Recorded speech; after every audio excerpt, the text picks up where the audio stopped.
Item ಯಾವುದೇ ಇರಲಿ try ಮಾಡಿ ಆಚಿ ಚಿಕನ್ ಮಸಾಲಾ. ಇತ್ತ ಯಾದಗಿರಿ ಜಿಲ್ಲೆಯಲ್ಲಿಯೂ ವಾಣಿಜ್ಯ ಸಿಲಿಂಡರ್ ವ್ಯತ್ಯಯವಾಗಿದೆ. ಹೋಟೆಲ್ಗಳಲ್ಲಿ ವಾಣಿಜ್ಯ ಬಳಕೆ ಸಿಲಿಂಡರ್ ಕೊರತೆ ಎದುರಾಗಿದೆ.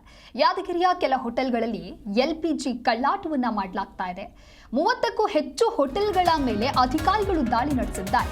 ಹೋಟೆಲ್ಗೆ ಗೃಹ ಬಳಕೆ ಸಿಲಿಂಡರ್ ಅನ್ನ ಬಳಕೆ ಮಾಡಿದ್ದಾರೆ ಅನ್ನುವಂತ ಹಿನ್ನೆಲೆಯಲ್ಲಿ ರೇಡ್ ಮಾಡಲಾಗಿದೆ. ಹೋಟೆಲ್ಗಳಲ್ಲಿ ವಾಣಿಜ್ಯ ಸಿಲಿಂಡರ್ ಬಳಕೆ ಮಾಡದೆ ಗೃಹ ಬಳಕೆಯ ಸಿಲಿಂಡರ್ ಅನ್ನ ಯೂಸ್ ಮಾಡ್ತಾ ಇದ್ದಾರೆ. ಯಾದಗಿರಿ ನಗರದ ಬಹುತೇಕ ಹೋಟೆಲ್ಗಳಲ್ಲಿ ಡೊಮೆಸ್ಟಿಕ್ ಸಿಲಿಂಡರ್ ಅನ್ನ ಬಳಕೆ ಮಾಡ್ತಾ ಇದ್ದಾರೆ. ಗೃಹ ಬಳಕೆಯ ಸಿಲಿಂಡರ್ ಬಳಕೆ ಮಾಡ್ತಾ ಇದ್ದವರಿಗೆ ಅಧಿಕಾರಿಗಳು ಸರಿಯಾಗಿ ಬಿಸಿ ಮುಟ್ಟಿಸಿದ್ದಾರೆ. ಖಚಿತ ಮಾಹಿತಿಯ ಮೇರೆಗೆ ಯಾದಗಿರಿ ನಗರದಲ್ಲಿ ದಾಳಿ ಮಾಡಲಾಗಿದೆ. ದಾಳಿ ವೇಳೆ ಹೋಟೆಲ್ನಲ್ಲಿ ಕಳ್ಳಾಟ ನಡೆಸ್ತಾ ಇರುವುದು ಬೆಳಕಿಗೆ ಬಂದಿದೆ. ಕದ್ದು ಮುಚ್ಚಿ ಗೃಹ ಬಳಕೆ ಸಿಲಿಂಡರ್ ನ ಯೂಸ್ ಮಾಡ್ತಾ ಇದ್ರು. ಅವರೆಲ್ಲರಿಗೂ ಕೂಡ ಈಗ ಅಧಿಕಾರಿಗಳು ಶಾಕ್ ಕೊಟ್ಟಿದ್ದಾರೆ. ಯಾದಗಿರಿ AC ಶ್ರೀಧರ್ ಗೋಟ್ರೆ, ಆಹಾರ ಇಲಾಖೆ DD ಸೋಮಶೇಖರ್ ಬಿರಾದಾರ, ತಹಶೀಲ್ದಾರ್ ಸುರೇಶ್ ಅಂಕಲಗಿ ಅವರ ನೇತೃತ್ವದಲ್ಲಿ 2 ತಂಡದಲ್ಲಿ ದಿಢೀರ್ ದಾಳಿ ಮಾಡಲಾಗಿದೆ. 46 ಗೃಹ ಬಳಕೆಯ ಸಿಲಿಂಡರ್ ಅನ್ನ ಅಧಿಕಾರಿಗಳ ತಂಡ ಜಪ್ತಿ ಮಾಡಿಕೊಂಡಿದೆ. ದಾಳಿ ವೇಳೆ ಅಧಿಕಾರಿಗೆ ಹೋಟೆಲ್ ಹಾಗೆ ಖಾನಾವಳಿಯ ಮಾಲೀಕರು ದಾರಿ ತಪ್ಪಿಸುವಂತ ಪ್ರಯತ್ನವನ್ನು ಕೂಡ ಮಾಡಿದ್ದಾರೆ. ನಾವು ವಾಣಿಜ್ಯ ಬಳಕೆ ಸಿಲಿಂಡರ್ ಅನ್ನ ಬುಕ್ ಮಾಡಿದ್ವಿ, ಅವು ಬರೋವರೆಗೆ ನಾವು ಮನೆಯಿಂದ ತೆಗೆದುಕೊಂಡು ಬಂದಿದ್ದೀವಿ ಅಷ್ಟೇ ಅಂತ ಹೇಳಿ ಈ ರೀತಿಯಾಗಿ ಸಬೂಬು ನೀಡಿದ್ದಾರೆ. ಯಾದಗಿರಿ AC ಶ್ರೀಧರ್ ಗೊಟ್ಟೂರ್ ಹಾಗೆ ಆಹಾರ ಇಲಾಖೆ DD ಸೋಮಶೇಖರ್ ಬಿರಾದಾರ್ ಈಗ ಮಾಹಿತಿ ಕೊಟ್ಟಿದ್ದಾರೆ. ಇದಕ್ಕೆ ಸಂಬಂಧಪಟ್ಟಂತೆ ಮತ್ತಷ್ಟು ಮಾಹಿತಿಯನ್ನು ನೀಡಿದ್ದಾರೆ ನಮ್ಮ ಪ್ರತಿನಿಧಿ ವೀರೇಶ್ ರೆಡ್ಡಿ ದೂರವಾಣಿ ಸಂಪರ್ಕದಲ್ಲಿ.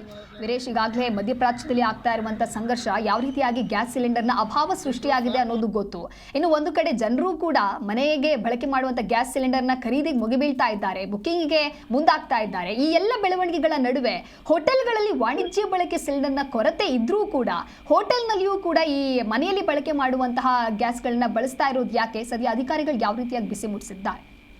ಹೌದು ದಿವ್ಯ, ಏನು ಯಾದಗಿರಿಯಲ್ಲಿ ಈಗ ಏನು ಒಂದು ಸಿಲಿಂಡರ್ ಅಭಾವಕ್ಕಿಂತ ಈಗ ಏನು ಒಂದು ಮಾರ್ಕೆಟ್ ನಲ್ಲಿ ಒಂದು ಕಾಳಸಂತೆಯಲ್ಲಿ ಸಿಗುವಂತ ಮನೆಗೆ ಗೃಹ ಬಳಕೆ ಆಗುವಂತ ಸಿಲಿಂಡರ್ ಅನ್ನೇ ಈಗ ಹೋಟೆಲ್ಗಳಲ್ಲಿಯೂ ಕೂಡ ಏನೋ ಒಂದು ಉಪಯೋಗ ಮಾಡ್ತಾ ಇರುವಂತ ಹಿನ್ನೆಲೆಯಲ್ಲಿ ಒಂದು ಸಿಲಿಂಡರ್ಗಳ ಒಂದು ಏನು ಕೊರತೆ ಕೂಡ ಕಾಣ್ತಾ ಇತ್ತು. ಈ ಹಿನ್ನೆಲೆಯಲ್ಲಿ ಏನೋ ಒಂದು ಅಧಿಕಾರಿಗಳ ತಂಡ ಈಗ ದಿಢೀರ್ನ ದಾಳಿ ಮಾಡುವ ಮೂಲಕ ಏನು ಯಾದಗಿರಿ ನಗರದ ಎಲ್ಲಾ ಹೋಟೆಲ್ಗಳಲ್ಲಿ ಏನೋ ಒಂದು ಗೃಹ ಬಳಕೆ ಒಂದು ಸಿಲಿಂಡರ್ ಗಳನ್ನ ಬಳಸ್ತಾರೆ ಅಂತ ನೆಲೆಯಲ್ಲಿ ಅವೆಲ್ಲವುಗಳನ್ನು ಕೂಡ ಜಪ್ತಿ ಮಾಡುವ ಮೂಲಕ ಸುಮಾರು 40ಕ್ಕೂ ಹೆಚ್ಚು ಏನು ಸಿಲಿಂಡರ್ ಅಂದ್ರೆ ಗೃಹ ಬಳಕೆಯ ಸಿಲಿಂಡರ್ ಅನ್ನೇ ಈಗ ಏನು ಒಂದು ಜಪ್ತಿ ಮಾಡಿಕೊಂಡಿರುವಂತದ್ದು. ಅಂದ್ರೆ ಹೋಟೆಲ್ಗಳಲ್ಲಿ ಕಮರ್ಷಿಯಲ್ ಗ್ಯಾಸ್ ಗಳನ್ನ ಉಪಯೋಗ ಮಾಡಬೇಕು, ಆದ್ರೆ ಇವರು ಅದನ್ನ ಕಡಿಮೆ ದರದಲ್ಲಿ ಏನು ಸಿಗ್ತವೆ ಅನ್ನೋ ನಿಟ್ಟಿನಲ್ಲಿ ಕಾಳಸಂತೆಯಲ್ಲಿ ಪಡೆದುಕೊಂಡು ಈಗ ಏನು ಹೋಟೆಲ್ಗಳಲ್ಲಿ ಕೂಡ ಉಪಯೋಗ ಮಾಡ್ತಾ ಇದ್ರು.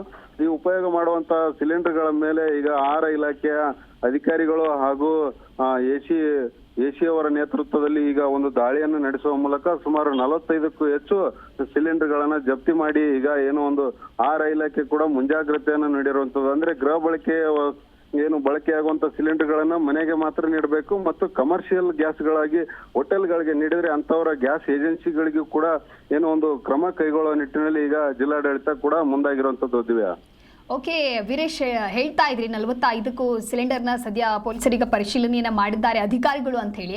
ಅಂದ್ರೆ ಇದು ಫಸ್ಟ್ ಇಂದಲೂ ಇದೇ ರೀತಿ ಮಾಡ್ತಾ ಇದ್ರಾ ಅಥವಾ ಗ್ಯಾಸ್ನ ಅಭಾವ ಇರೋದ್ರಿಂದ ಈಗ ಈ ರೀತಿ ಮಾಡ್ತಾ ಇದ್ದಾರಾ? ಹೌದು ದಿವ್ಯಾ, ಕೆಲವೊಂದು ದೊಡ್ಡ ಹೋಟೆಲ್ಗಳೇನಿದಾವೆ ಆ ಹೋಟೆಲ್ಗಳಿಗೆ ಒಂದು ಕಮರ್ಷಿಯಲ್ ಗ್ಯಾಸ್ಗಳು ಕೂಡ ಪೂರೈಕೆ ಆಗ್ತಾ ಇತ್ತು ಮತ್ತು ಇನ್ನು ಸಣ್ಣ ಪುಟ್ಟ ಏನೋ ಒಂದು ಹೋಟೆಲ್ಗಳಿದ್ದಾವೆ ಆ ಹೋಟೆಲ್ಗಳಿಗೆ ಮಾತ್ರ ಏನೋ ಒಂದು ಗೃಹ ಬಳಕೆಯ ಅನಧಿಕೃತವಾಗಿ ಏನು ಸಿಲಿಂಡರ್ ಗಳನ್ನ ಉಪಯೋಗ ಮಾಡ್ತಾ ಇದ್ರು. ಆದ್ರೆ ಈಗ ಏನು ಸಿಲಿಂಡರ್ ಗಳ ಒಂದು ಅಲಭ್ಯ ಮತ್ತು ಈಗ ಕಮರ್ಷಿಯಲ್ ಗ್ಯಾಸ್ಗಳು ಸಿಗದೇ ಇರುವಂತ ಹಿನ್ನೆಲೆಯಲ್ಲಿ ಈಗ ಏನೋ ಒಂದು ದೊಡ್ಡ ಹೋಟೆಲ್ಗಳು ಕೂಡ ಗೃಹ ಬಳಕೆಯ ಸಿಲಿಂಡರ್ ಗಳನ್ನ ಬೇರೊಬ್ಬರ ಒಂದು ಹೆಸರಿನಲ್ಲಿ ಪಡೆದುಕೊಂಡು ಉಪಯೋಗ ಮಾಡುವಂತ ಒಂದು ಕಾಳಸಂತೆ ದಂಧೆ ನಡೀತಾ ಇತ್ತು. ಈ ದಂಧೆಗೆ ಈಗ ಏನೋ ಒಂದು ಜಿಲ್ಲಾಡಳಿತ ಹಾಗೂ ಆಹಾರ ಇಲಾಖೆಯವರು ಒಂದು ಬ್ರೇಕ್ ಹಾಕುವ ಮೂಲಕ ಸುಮಾರು 45ಕ್ಕೂ ಹೆಚ್ಚು ಸಿಲಿಂಡರ್ ಗಳನ್ನ ಜಪ್ತಿ ಮಾಡಿಕೊಂಡು ಈಗ ಅದಕ್ಕೆ ಸಂಬಂಧಪಟ್ಟಂತ ಏಜೆನ್ಸಿಯವರಿಗೂ ಕೂಡ ಕಠಿಣ ಒಂದು ಕ್ರಮ ಕೈಗೊಳ್ಳಲು ಕೂಡ ಮುಂದಾಗಿರುವಂತದ್ದು. Divya, okay, thank you Veeresh, ನಿಮ್ಮೆಲ್ಲ